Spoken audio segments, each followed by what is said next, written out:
اگر ہم ذہن سے سوچیں تو سوال ہی سوال ہے، اگر ہم دل سے محسوس کریں تو جواب ہی جواب ہے، اگر ہم اس کے ہیں تو وہ ہمارا ہے، اور اگر ہم صرف اپنے ہیں تو ہم پر عذاب ہے۔ ہم ایک کربناک صورتحال سے گزر رہے ہیں۔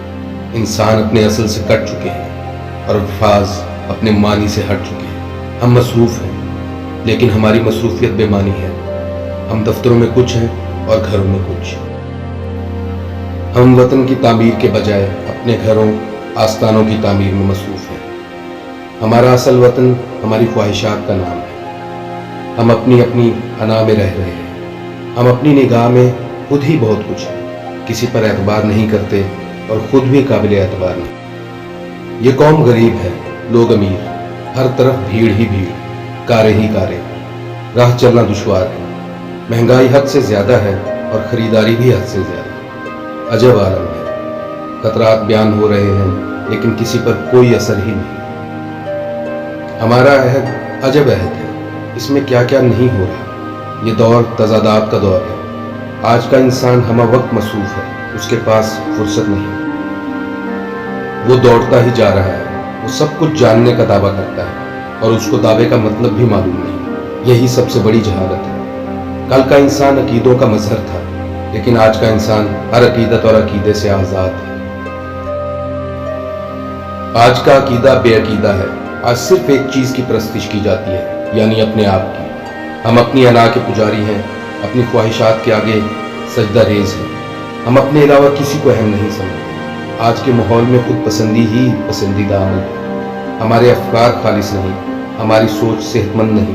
ہمارے ہاں کوئی شے بھی تو ایسی نہیں جو صحت مند ہے۔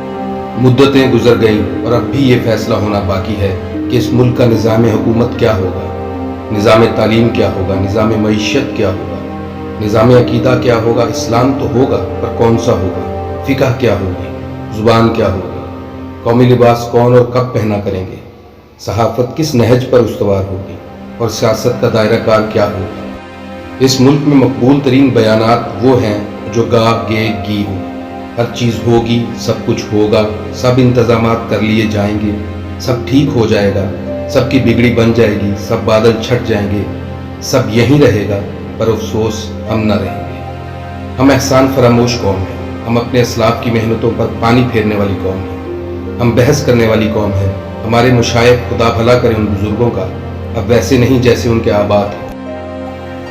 آستانے وہی ہیں مگر اب بات وہ نہیں، طریقت اپنے طریقے بدل گئی ہے۔